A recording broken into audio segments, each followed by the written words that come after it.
ఒక శ్రమే నీ జీవితంలోనికి వస్తే దేవుడు చూడకుండా, దేవునికి తెలియకుండానే వచ్చేస్తుందా? 3 రకాలుగా శ్రమలు వస్తాయి. ఒకటి, నీ బుద్ధితో నువ్వు తెచ్చుకుంటావు తప్పుడు పనులు చేసి. 2, నిన్ను నిరూపించడానికి, నిన్ను గొప్ప చేసి బంగారంగా మార్చడానికి దేవుడు శ్రమలు అనుమతిస్తాడు. ఓకే.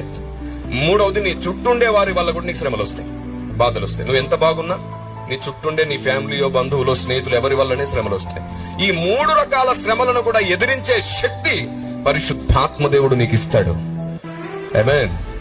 ఎట్లాగిస్తాడంటే, నీవు తెలివి తక్కువగా శ్రమల్లో పడ్డా అది నీకు అనుభవంగా మార్చి నీకు శక్తిగా ఇస్తాడు. మొదటి విషయం.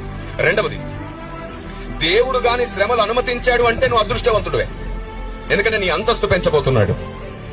3వది, నీ చుట్టుండే వారి వల్ల నీకు శ్రమ వచ్చినప్పుడు కూడా, వారి వల్ల కలిగిన శ్రమలలో కూడా నీవు అనేకులకు అనుభవం, అనేకులకు వెలుగుగా మారిపోతావు.